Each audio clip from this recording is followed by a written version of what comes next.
Hey comic book fans, welcome to Comic Fix, your one-stop shop for every single thing DC Comics, to some creator-owned, to a little bit Marvel. My name is David, welcome to the Comic Fix. Now in this video, I'm doing the rest of the books I got this week, so let's get to it. Starting things off with Teen Titans issue number 13. So, with this issue, we get the origin of Wonder Girl and her two set of armor. Now, in the previous issues, we saw that Wonder Girl got possessed by her armor, and basically what she turned into was this weird, strange looking thing, something you would see out of, what would it be, World of Warcraft. You see her getting this body armor, and she starts tearing stuff up. She basically puts Solstice and Bunker in the hospital. And so in here we get the origin of who Wonder Girl is and who Wonder Girl was before her armor. So let's just get this down to the nitty-gritty. The way that the Scott Lobdell does the origin for Wonder Girl, yes, it's good. It gives us more insight to who she is, but there was a very much way that he told the story where at the beginning she was a crook. She basically went and stole a bunch of artifacts, and she was also a person an archaeologist.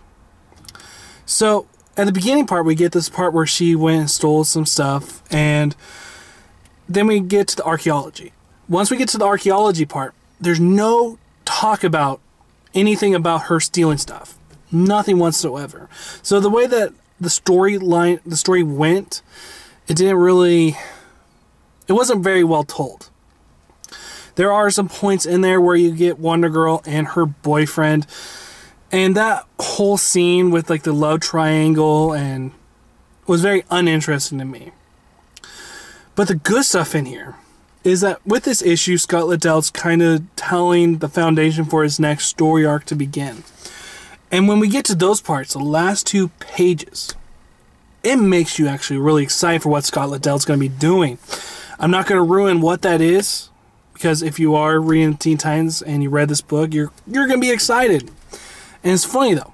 There's actually some point in there where you're like, this is why a certain person was in Phantom Stranger issue number 1 that came out this month. Even though that was a god-awful book. But there was a reason for it. And it's going to be cool to get this character back in with the Teen Titans. And hopefully with her being in there, once she does, I'm being very vague on who this person is that once this person comes in, I think we're going to get a good sense of who the Teen Titans are, and maybe get some good foundation for this whole entire book. Because this has been a book that's been really rocky to me. Sometimes it's pretty good, but then other times it's just really bad. So they've got different artists in here, and one thing I like about what this artist does is that he makes Red Robin look like a teenager and not some 20-year-old, which I thought that was a little cool. I really like this artist. He does have a point in there where he does have the big old eyes in there, kind of like an anime style. Didn't really bother me. It's a fun book, but the story elements are kind of boring. I do like the dialogue sometimes. And then there's a part in there where Wonder Girl's telling Superboy and Red Robin her story, and she kind of gets into the love stuff, and she's like, TMI, only everything after I met him. I'm still trying to come to terms with the name Diesel. Diesel's her boyfriend's name. Yours is Superboy, throwing stones in a glass house?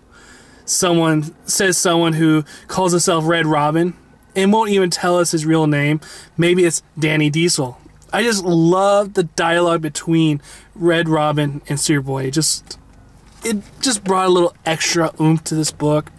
But there is a lot of bad here, and that's just the way the story is told. But he does have a foundation which he's going off of, and hopefully with that foundation we start to get some really good Teen Titans books. I just hope so, because this book's been mediocre to bad as of late. So I'm hopefully with the last 2 pages that we finally getting some good stuff. And I really like the artwork that they have in here. Hopefully he stays on for quite a while. I mean, I really like the way he just portrays Red Robin. So in the end, I'm going to give Teen Titans issue number 13 a 1.5 out of 5. There was some good, but there was a lot more bad. And I just didn't like how the story elements were told. So my next book in here is I, Vampire, issue number 13. So, the last time we left off is that our main hero, oh, what's his name? Oops, sorry, people. Andrew Bennett. He has basically took all the darkness that was in all the vampires in the world, and he's basically now has all that evil spirits in his body. And so now Andrew Bennett's the bad guy, and Mary Blood, who has been the bad guy throughout the whole entire series, is now the good guy, or the good girl. And I love her parts in there. She just turned mortal for the first time in over 3 centuries. And it's just so cool.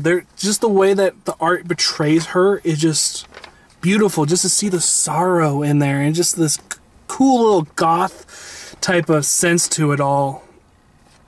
And I love the points in there. She's explained why the pheromones of people having sexual stuff is something that attracts vampires, and why that is. And I just like that. I mean, we're getting more insight to how the vampires work in the DC universe.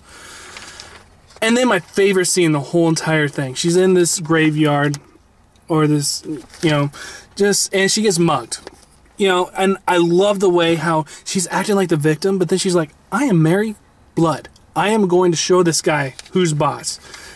And the way that she does it is just so gruesome that it was just like, holy cow. You just see the stake go right through his mouth, and you're just like, this girl, wow.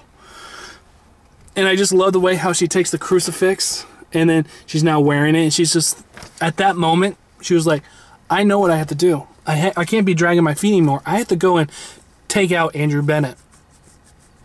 I'm really interested to see where the series is going to go.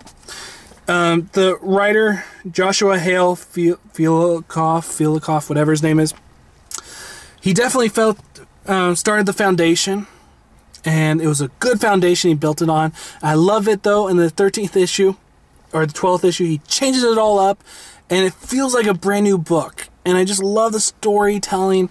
It's a beautiful book. The art in here is awesome. And one of my favorite scenes in here is where Andrew Bennett is going to go to one of basically his second love, because Mary Blood is his first.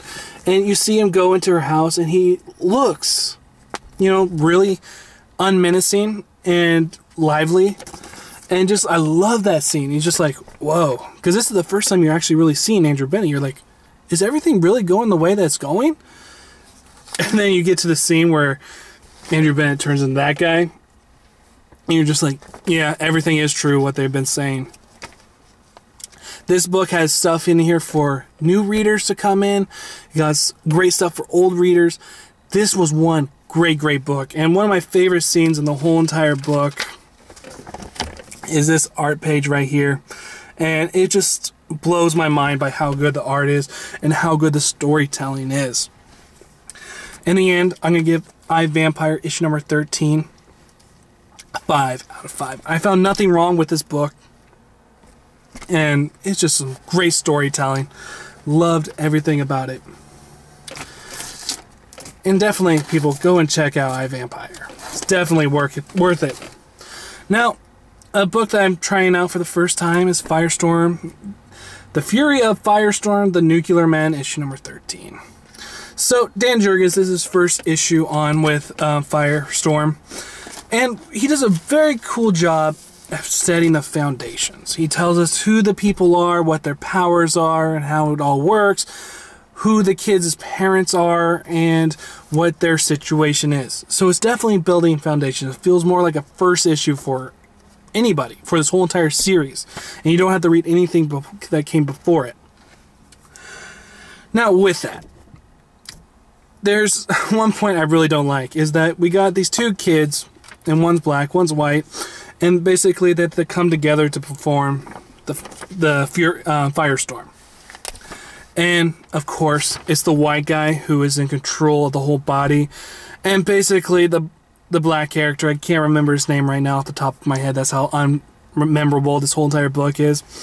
He's basically just this floating head giving the guy who's in control ideas, and basically him just talking about, oh, we're gonna miss the parent-teacher conference that's going on at school. it was so uninteresting. And then get the bland fight with this robot creature. It was very uninteresting. I mean, I've seen this all before, and it felt more for a younger audience because everything was a little bit too... It wasn't pushing any boundaries, and it wasn't trying to do anything that's brand new. It just felt like it was trying to do a traditional comic. And even the art, very traditional and just nothing really special. And then eventually you learn that that robot was not there just to be a big old target, but to actually get info on the Firestorm. So, in the end, it was a very unforgettable comic, or unmemorable. I mean, I didn't care for the two characters, and I didn't like the idea that the white guy was the guy who was in control of the Firestorm, while the black guy was just basically in the background, just being the voice of reason. And it just was a boring book. I'm definitely not going to be coming in for issue number 13. The only part that I thought was pretty cool is that you see some bad guys coming in, and they use this pen to strike at the guy's ear and kill him. And I thought that part was, okay, that part was pretty cool. But then after that, it was just dumb stuff. This is very much an uninteresting book. The only thing that is for is for a younger audience. And it definitely does build foundation for the character, but I am very uninterested. Dan Jurgens, you did, I believe he was the guy who was doing Superman before Scott Liddell came on, and I just don't like you as a writer. You're very uninteresting and uninspiring. So I'm going to give Firestorm, The Nuclear Men, a 1 out of 5. Just a very bland book. Now, a book I absolutely loved. I loved just so much. And that's The Flash, issue number 13. Well, I got that glare coming in from the sun. We got The Flash, issue number 13. So in here, we got the Rogues teaming up with the Flash to defeat Gorilla Grodd and his army. That's basically the whole gist of the story. The best parts about this book is always the art. The art in here, just the way that the panels go together, are just so gorgeous. I mean, I just love every single thing about this artist. I hope that he stays on the book for a long time, because I've been reading this book for a year and I just enjoy every single time. And it was the most interesting part. I went back and read a couple of the first couple issues, and you definitely tell how the guy's art has evolved throughout the time. And it's just been getting better and better and better.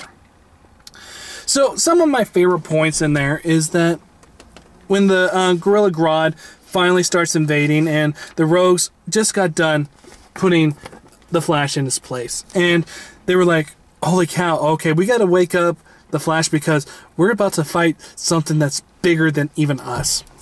So I like that point where they were like, oh my god, we really do need the Flash. And then there's points in there where the Flash is needed some help, and Glider comes in there, and she always has something sly to say to him, like, oh, you need help, don't you now, huh? And I just felt like her character moments in this book is just great. Great stuff all around. Gorilla Grodd, I mean, just... It was a fun book with some great action sequences. And there's even the beginning part where we do get a little nod that, yes, there are some plot lines that have been going through the whole entire 13-issue run that haven't been answered. And in here, we do get little snippets that, yes, they will be answered. So I like that part. And then not these subplots are not going to be left behind. And...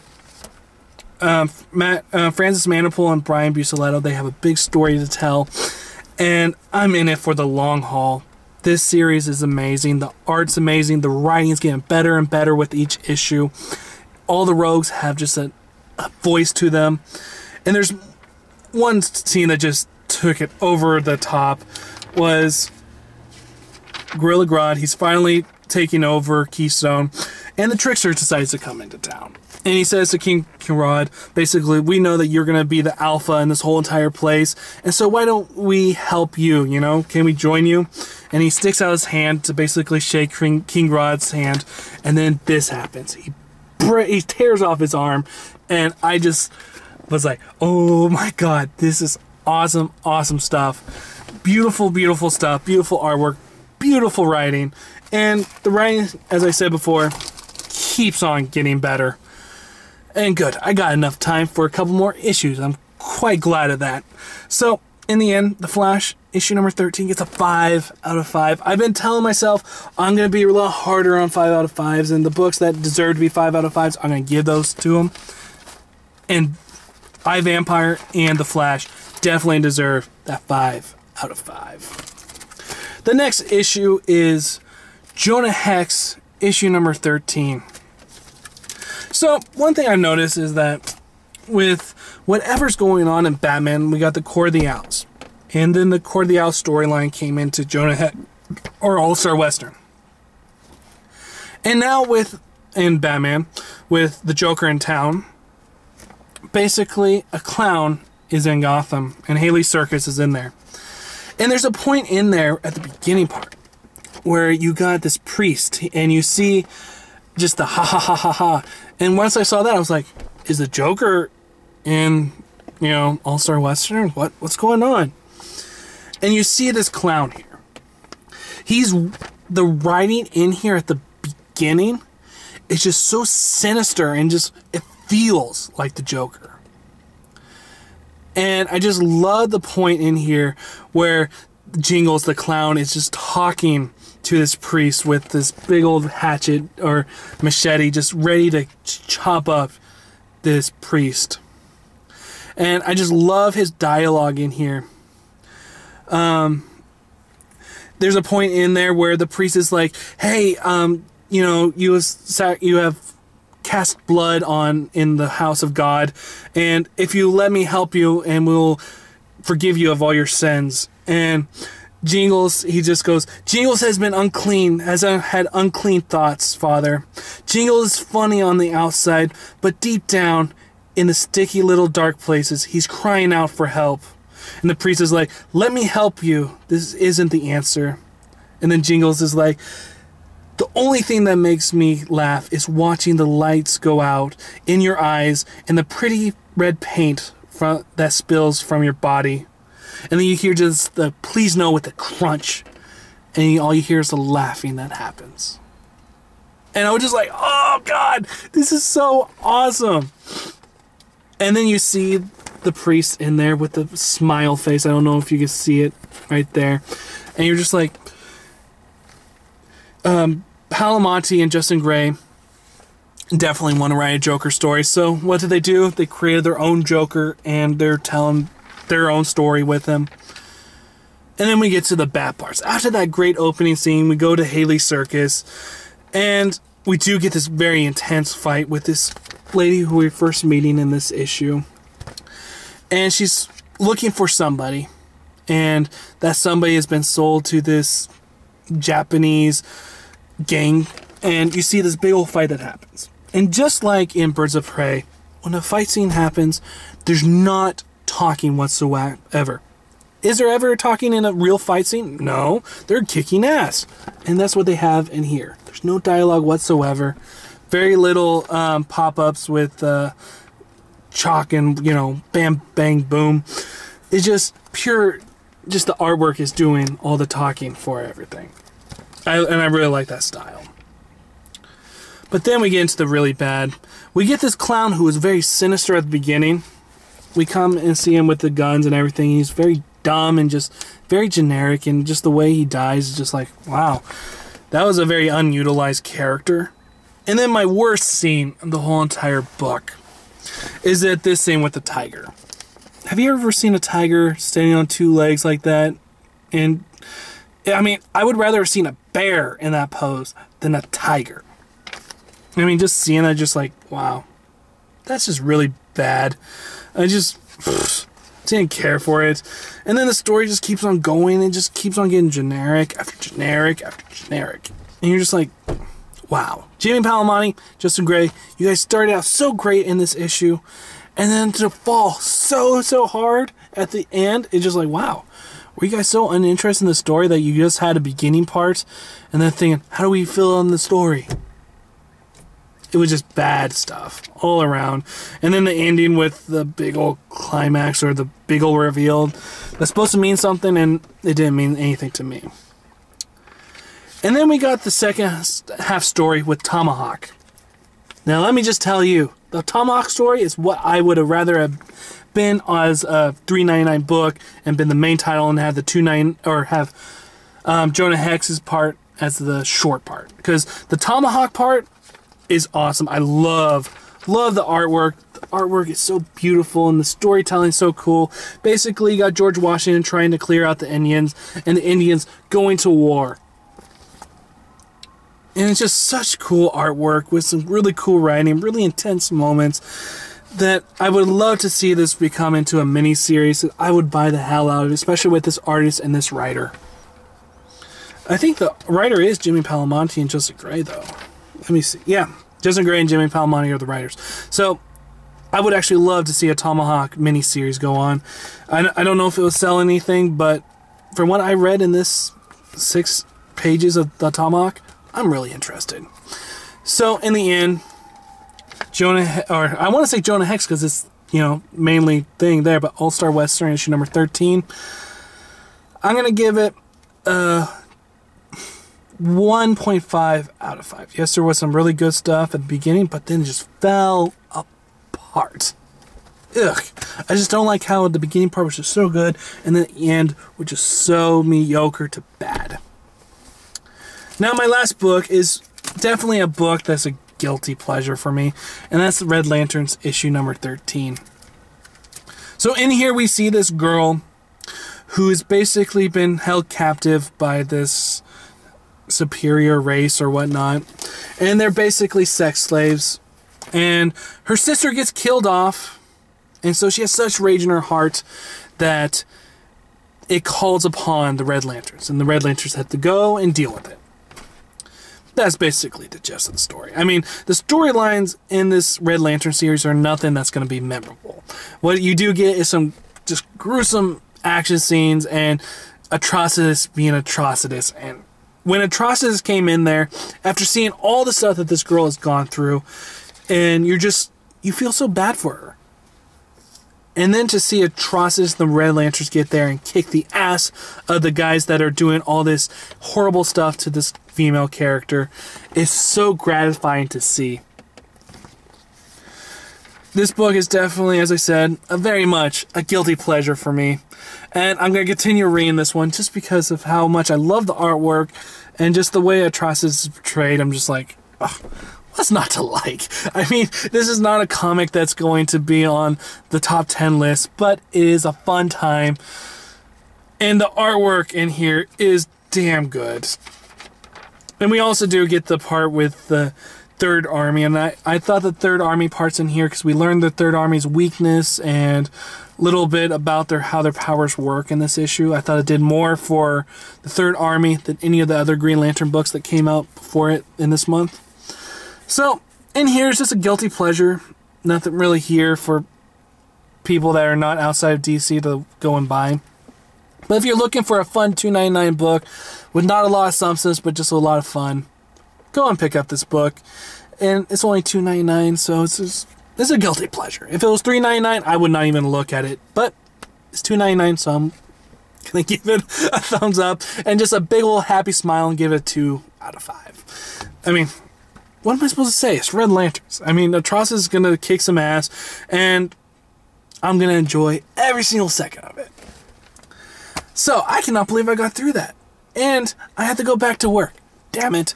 So, my name is David. This is The Comic Fix, saying I'll see you guys next time.